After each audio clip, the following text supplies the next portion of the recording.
All right, we're talking about all the best like star players, all the big names from the NBA, guys that are over the age of 30 or 30 years old, are out in the first round, or they got knocked out in the play-in. It's crazy. So I want to talk about the bleakest futures of these players, which ones have the worst, because there's going to be a bunch of musical chairs happening in the offseason. That's my expectation. I think there's going to be a bunch of players. All these guys are going to kind of switch teams because they weren't successful this year. So what do? If you're not successful, you say, let's change something. Let's do something different. So I think we're going to see everyone kind of switch teams and have the same result. That's my theory, whatever. But Paul George. Okay, so Paul George is 10 on this list for bleakest future because his future's not so bad, all right? He did play. He played in the postseason. He didn't play good. He didn't play bad. He only averaged 19 points a game, which you would expect more from Paul George, right? But he's just not the Paul George of old, is he? He's kind of had like a steady decline every year as a Clipper. But he did play. That's the thing. Obviously, Philly has a lot of interest in him, right? Are you guys hearing that? I'm hearing that. Are they going to offer him a 4-year max, though, with the player option at the end? No, I don't think so. I don't think he is, because he's 34 years old. I do not see that happening. We'll see, though.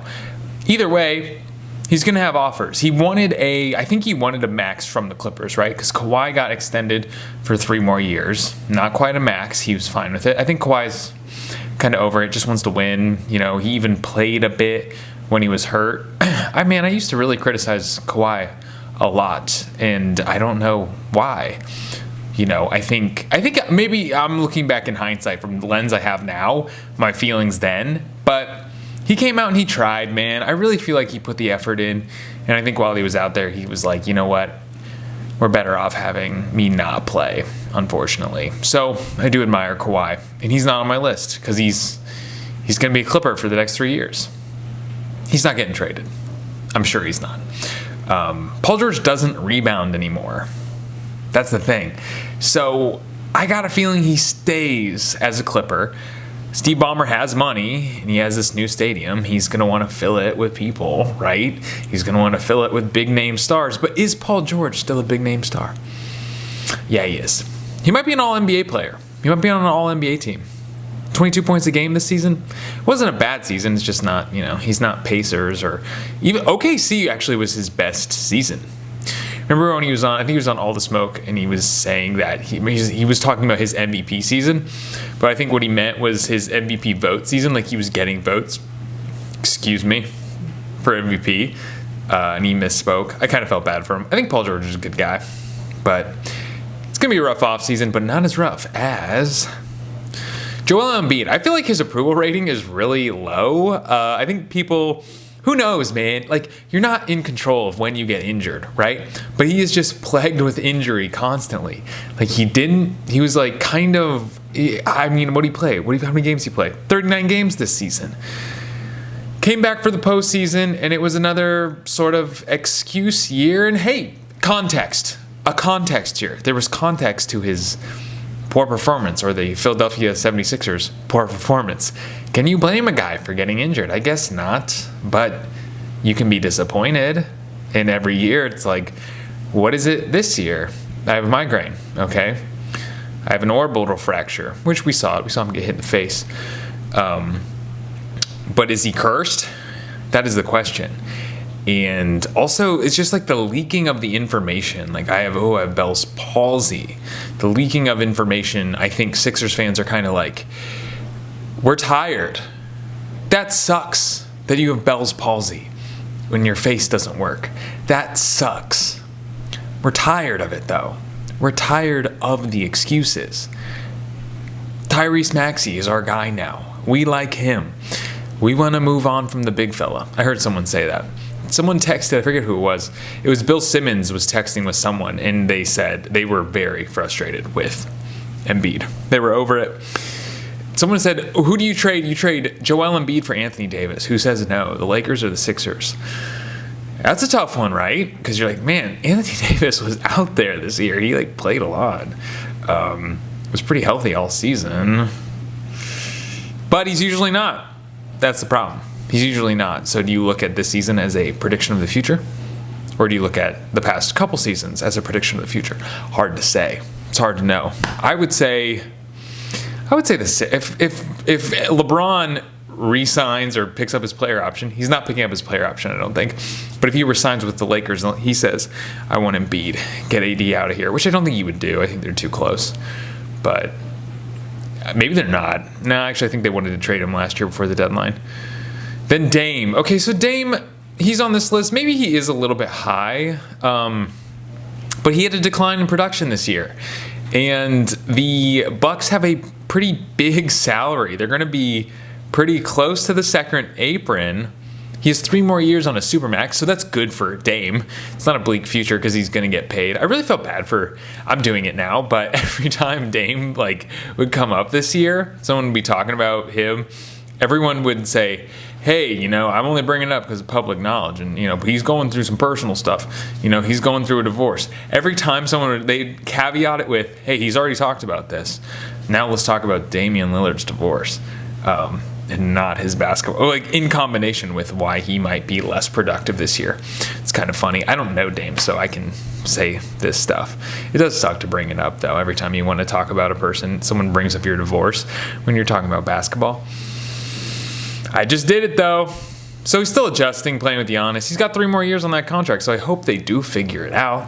Is Giannis going to stay healthy? Is Giannis going to still maintain the same reputation as an AD or an Embiid? Is that happening? Because he was kind of an Iron Man there for a bit, He overextended his leg, and he just came back, played a game later. A couple years ago in the playoffs, 2021 when they won.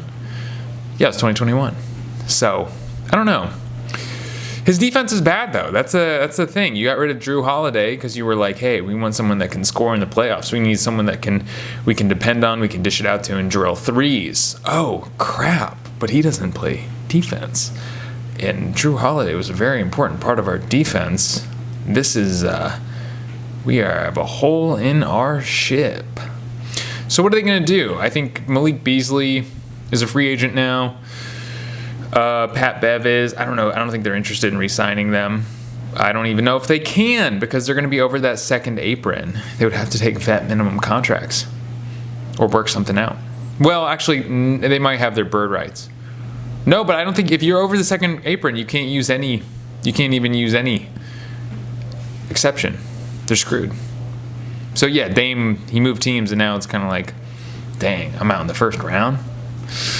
And I'm getting old. LeBron.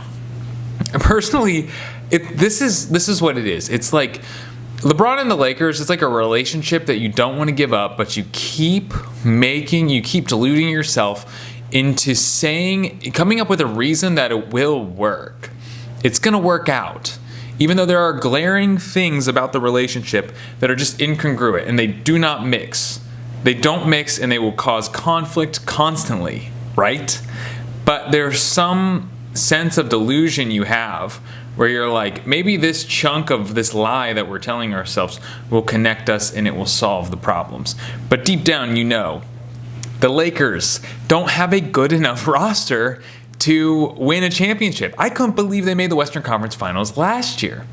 That was so surprising to me. So when they got, gentlemen sweeped by the Denver Nuggets, I was like, yeah, that seems right. I don't think this is a team, and good for LeBron and good for them for making the Western Conference Finals last year. I don't think it's a bad team, but it is not a good enough team. And you only have a 2029 first round pick to trade. What do you do? Who do you acquire to make this team good enough? Even if you made the finals, even if you were lucky enough to win the Western Conference Championship, Western Conference Finals, and you made the finals, you're not there. You can't. It'd be like the Miami Heat, right? The Miami Heat, they made it. They won the Eastern Conference Finals. Very good. Very well. Very good. They're never going to win. They're never going to win. No way. That's my opinion. Last year I watched because I wanted to watch the Nuggets win. And I like the Heat. But, yeah, the Lakers, LeBron's got to move on, man. There's no way. There's just no way you can stick around and be a Laker. I know he wants to be a Laker. I know he likes living in L.A. It's cool to be a Laker. But, if you want to win championships, you can't stick around, man. And I think for Jeannie Buss's sake, she needs to say, I mean, they were taking calls, right, to trade him to Golden State. That would have been so great. I would have really liked that. LeBron's got to move on, but I think he likes living in SoCal. It's really nice. Kevin Durant. Dude, he's high on this list because, dude, the Suns are in an even worse position. I believe the Suns are worse than the Lakers, but again, tomato, man. It's the same thing. Bradley Beal is way overpaid. Is he good? I think he's still good. He's still a good player, still a good shooting guard, but damn, that contract is brutal. Matt Ishbia doesn't know what he's doing, man. He's a rich guy. Rich guy's like, he's a rich dilettante, man. He's a rich guy that got rich from his dad off of predatory loans, off of a business that you're sort of grandfathered into, and you just happen to have the market share so you can kind of price set. He's not like a creative guy. He's not like an industry leader. He's not industrious. Or he's industrious, but he has no ingenuity. He's just a rich guy that has money. And he doesn't know how to, someone was saying Steve Ballmer actually took the time to figure out how to run an organization before he started blowing tons of cash. Damn, this team. It's a bad situation. And it's fun to watch because, I don't know. I don't really like rich guys, especially rich guys that aren't, necessarily building anything or creating anything. They're just charging people, percentages on mortgages. Not particularly new, innovative stuff. Anyway, that's my own trigger stuff against Matt Ishbia. But it's fun to watch rich people fail. So he's 35 years old. He can't get out. He has 2 more years on this contract. The only players he can't ask for a trade, right? He'll just get clowned to high heaven. It's not happening. He's not asking his way out. He'll become a joke, I believe. So hopefully the Suns will trade him. They might trade Booker because that's the only thing they really can trade. What are you going to trade Nurk? Who's buying? Trade Nurk for what, dude? Maybe, I don't know what their pick situation is, but damn. Dude, I don't know. If you're Durant, I think you just thug it out the rest of your career as a Sun. Maybe you get another contract after the next 2 years. I don't know. But I would not want to be Kevin Durant, dude. Steph Curry. And this sucks for Steph because he cannot be traded. He cannot ask for a trade. He cannot sign somewhere else. No way. He's 2 years left on a Supermax contract. He's going to be paid as much as he wants for the rest of his career because he wants to retire a Golden State Warrior, and they want him to retire a Golden State Warrior. That seems to be the most important thing to them after winning 4 championships, which makes sense. I get it. He's very important to that organization. But if you want to win, damn, you ain't winning, man. There's no way. Clay, his homie, dude, he's a free agent now. He's not getting the money he wants. I think he sticks around. I think he signs a really cheap contract. I think he's salty about it, though, honestly. I think he's going to be really upset about it, and he's going to be kind of bitter. Seems the way these things go with some NBA guys seem to mature as they get out of the league. Ray Allen, I love listening to. Dominique Wilkins. A lot of guys on the I listen to on the Knuckleheads podcast are really fun to listen to because they really kind of humble themselves and they're able to see the perspective of the general managers that were offering them contracts and things. Yeah, and Shaq the same way. Shaq's an interesting case, but I think Clay's going to be bitter. I think he's going to be upset about the contract he's offered, but I think he's going to take it because I don't think he can see himself as anything but a Golden State Warrior. But yeah, then he's on a team with Steph Curry, and they didn't even make the playoffs this year. The team isn't good enough. I'm not saying the team is bad. I think we're seeing the frustration with Draymond, too. I think Draymond is noticing it's I don't know what to do. Kuminga is not good enough. Moody's not good enough. Looney doesn't really have the juice anymore. It's just not the same team. And I don't know if they're capable of making any noise. Something big needs to happen. They need to figure that out. It's going to be a crazy offseason for them because they want to win with Steph Curry, but with the current roster, there's no way they can do it. And one of the only tradable players they have is Steph Curry. Ooh, I don't know. I think if you're Steph, you're just grateful for the 4 championships you got, and I don't see it happening again. Then we got Jimmy Butler. I don't know what's going through Jimmy Butler's head. He saves himself during the regular season, which I appreciate. I'm pro load management. However a team wants to strategize how they stay healthy for the postseason, I'm all for it. Maybe I go to a Clippers game and, Kawhi's sitting out. Maybe Paul George is sitting out. I like a basketball. I'm a Nicholas Batum fan. I don't care. I'm pro load management. Figure it out. It's your team. It's your strategy. This isn't a celebrity meet and greet. Who cares? So, team is always a bridesmaid, never a bride. They make the finals. They've made the finals 2 years in the last 5. Crazy. And they're not good. They're not a great team. They make it as a very, no, I take it back. They were a 1 seed the year after they got to the finals. So, I don't know, man. I feel like the team doesn't have size. I feel like Bam is kind of undersized, but a lot of times it's their offense. I don't know. I just don't see this team winning. Jimmy has 2 years left on his contract, but all their salaries are kind of tied up in Hero and Rozier, Robinson. That's your team if you're Jimmy Butler. That's who you got, and they just need someone else. I don't know how you get it. They're pretty close to the second apron. Only $2 million away with their payroll to the second apron next season. I don't know how you do it. Jimmy Butler wants a championship. I don't know if he gets it. James Harden plays point guard well.